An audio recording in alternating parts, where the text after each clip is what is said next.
ሰላም የቻናላችን ተከታታዮች በዛሬው ትዕይንታችን በ2020 የወጣውን የኮሪያ ሲሪስ ይዘንላችሁ መጣናል።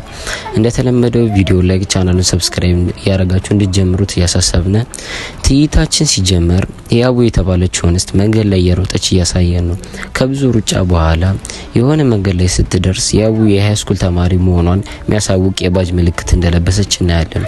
የሆነ ቦታ ላይም ሰዎች እንደተሰበሰቡ ስናይ እሷም ሰዎችን በመገፍተር ወደ ውስጥ ለመግባት ስትሞክር አላስገባም ይሏታል። ተሰብስበውም የነበሩትን ሰዎች የተጎዳችው እናቷ እንደሆነች በመናገር ወደ መሀል ስትሮጥ መኪና ከቦታው ላይ ወጥቶ እናያለን። ሰዎችም ከመኪናው ውስጥ አስክሬን አልብሰው ሲወጡ ያቡ ከፍታ ስትመለከት ያሳደገቻት ትክክለኛ እናቷ እንደሆነች እንረዳለን። በሁኔታዎችም ተደናግጣ ሳለ አንድ ሱፍ የለበሰ ሰው ይመጣና ሁሉም ነገሮች አጋጣሚ እንደነበሩ ሊያተርፏት ቢሞክሩም ግን እንዳልቻሉ ይነግራታል። እሷን ባለመረጋጋት ውስጥ ሆና መሬት ላይ ወድቃ ስቅስቅ ብላ ታለቅሳለች። የዚህን ጊዜ ሱፍ የለበሰው ሰው ካጠገቧ በመሆን አቅፎ ያባብላታል። ትዕይንቱ መራቅ ወዳለ ጊዜ ወስደንና ይህ ድርጊት ከተከሰተ 2 ዓመት እንደሆነው እናም አሁን ላይ ያቡ በእንስሳት ሕክምና ላይ እንደተመረቀች ያሳየናል። ወደ ዘመዶቿን ቤት በምትደርስበት ጊዜ አክስቷ ባለማመን ስሜት ውስጥ ሆና በመሄድ ጥምጥም አርጋ ታቅፋታለች።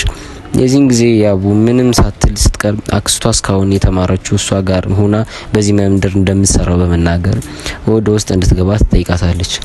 የዚህን ጊዜ ወደ ውስጥ ተከትላ ሲገቡ ያቡ አያቷ ይኖር ይሆን ስጠይቃት እሷም እንዳለ ነገራት ታስገባታለች።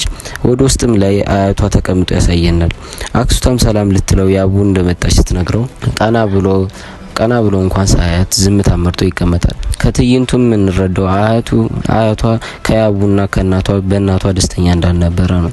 አክስቷም የአባቷን ደስተኛ ለመሆኑ ስታይ ያቡን ወደ ውስጥ የፈጠና ካስገብታት መኝታ ክፍል ታሳያታለች።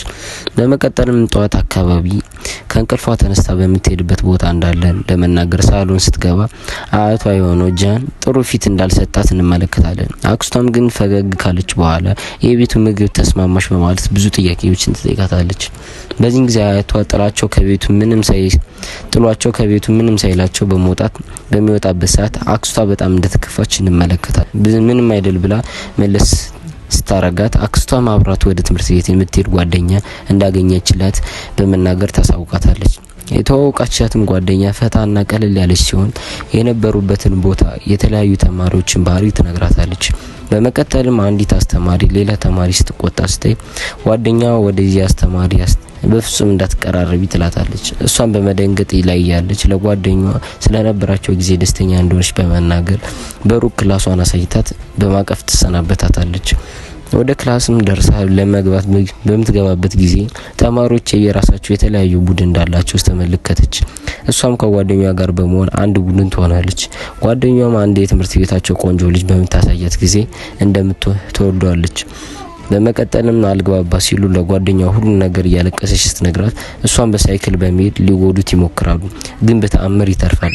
እንዲህም እያሉ ጥሩ የትምህርት ጊዜ አሳልፎ ያቡን የሚገርም ውጤት ታመጣለች።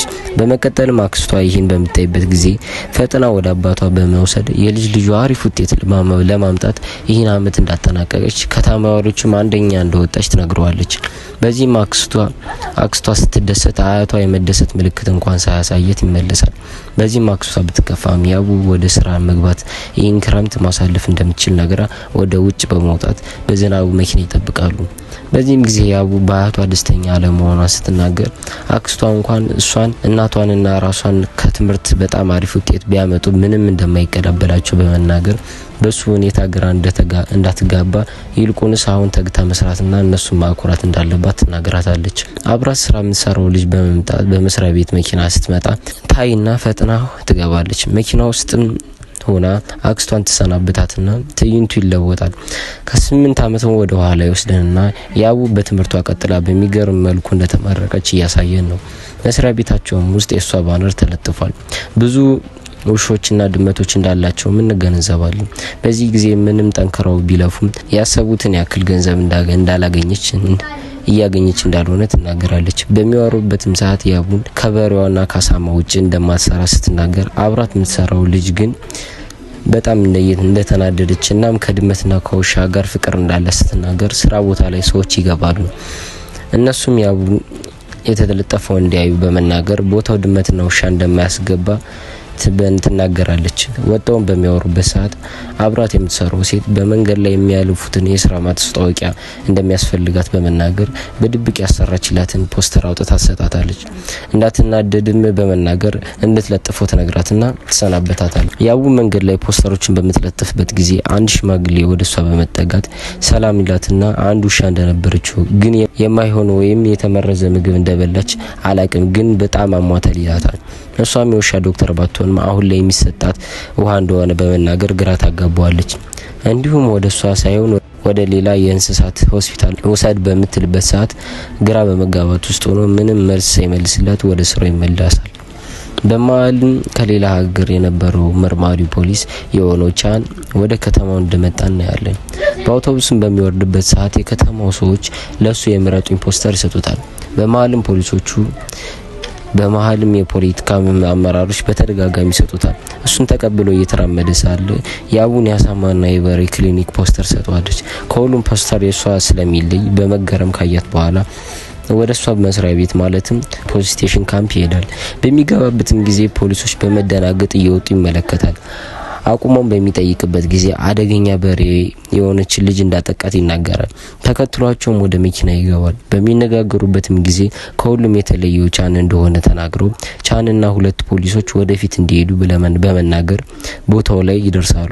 ሁሉም መንገድ ዘግተው በመኪናቸው ተከልለው ሳለ ቻን የዘመናት ጓደኛው የሆነውን ሻህንን ያገኘዋል እና ትንሽ ካወሩ በኋላ በመኪናው በመደበቅ እንደማይወድ በመናገር የእንጨት ዱላ በመያዝ ወደፊት ካለቃውና ከጓደኛው ሻን ጋር ይቆማል።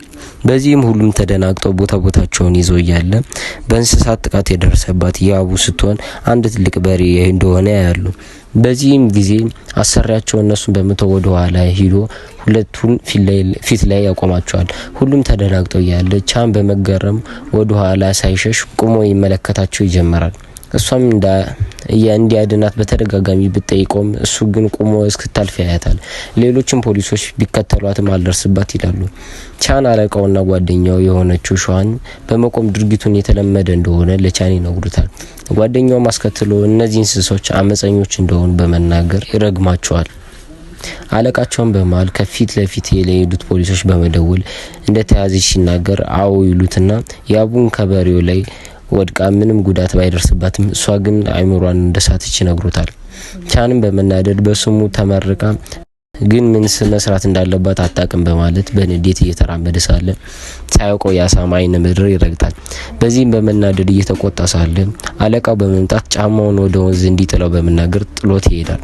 ትዕይንቱም ሲቀየር ሻን ለቻን የመጣበት መንደር ከሁሉ የተለየ በአየርና በገጸ ምድር የተባረከች ናት ይለዋል። እሱም በመናደድ የሚፈልገው ነገር እዚህ ስራ ሰርቶ መሄድ እንደሆነ ሲነግረው ሻን እሱም እንደሱ እንደሚያስብ ግን ከዚህ ከመጣ እንደ ቀድላ 10 ዓመት በላይ እንደሆነ እንዲሁም እህቱና እናቱን እዚህ መሬት በመግዛት አብሮ እንደሚያኖራቸው ይነግረዋል። እሱም ለጊዜው የሚከራይ ቤት እንደሚፈልግ ግን እሱ እንዳለው ከቀጠለ አብሮት እንደሚሆን ይነግረዋል። በዚህ ሀሳቡ ብዙ እንዳልተስማማ ቻን ያሳያል። ከዛም ቻን ቤት ሚከራይ እንደሚፈልግ ሲነግረው ሻን ወደ እህቱ ቤት ይወስደውና እሷም ለምን እንደመጣ ሳትጠይቀው ለብዙ ሰዓት ታፈጥበታለች። ሻን እህቱን የተባለችውን የያቡ ጓደኛ እንደሆነች አብራትም የተማረችው ጉልበታማ ልጅ እንደሆነች እንመለከታለን። ቻንም ቤት መከራየት እንደሚፈልግ ሲነግራት እሷም በመኮሳተር ረጋ ብል በማለት ወደ ውስጥ እናቷን ለማናገር ትገባለች። በመሀልም ምንም ደስተኛ እንዳልሆነ ሲናገር ቻን እህቱን ከልጅነቷ ጀምሮ በጣም ተናዳጅ እንደሆነች ይነግራል።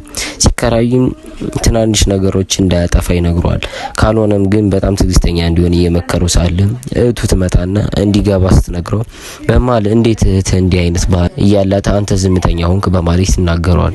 ቤቱን አብረው በገብተው በሚመለከቱበት ሰዓት ቤቱ ጠባብ ቢሆንም ለሱ ግን ሰላማዊ ቦታ እንደሆነ ይገነዘባል። ወደ ውጭም በደንብ ከተመለከተ በኋላ በራፍ አካባቢ ቆመው ያወራሉ። በዚህም ጊዜ አብዝቶ ስላያት የሻን ጓደኛ የሆነችው እህት እንደሆነች እንዲሁም ቦይፍሬንድ እንዳላት ትነግረዋለች። በዚህም ጊዜ ቻን ዝም በማለት ምንም ሳይመልስላት ይቀራል። እሷም በመሃል ጥላቸው ትሄድና እሱም ጓደኛው በመገረም አይቶ ጸጥ ይላል። ከዛም ትዕይንቱ ይቀየርና ወደ ያቡን ይወስደናል። የዚህን ጊዜ ከስራ ባልደረባዋ ጋር እንዳለች ግን ጧት በተፈጠረው ግጭት ምክንያት ምንም ባትጎዳም እንዳመማት ትናገራለች። ጓደኛዋም ይህ እኮ የሷ ጥፋት እንደሆነ በመናገር ድጋሚ ታናዳትና በዚህም ጭቅጭቃቸው መሃል አንድ ሰውዬ በመምጣት ምንም ጊዜው ቢጨልም የመጣው እርጉዝ የነበረችው እንደሆነ በመናገር ዛሬም በሰላም እንዲያስተኙለት ይጠይቃቸዋል።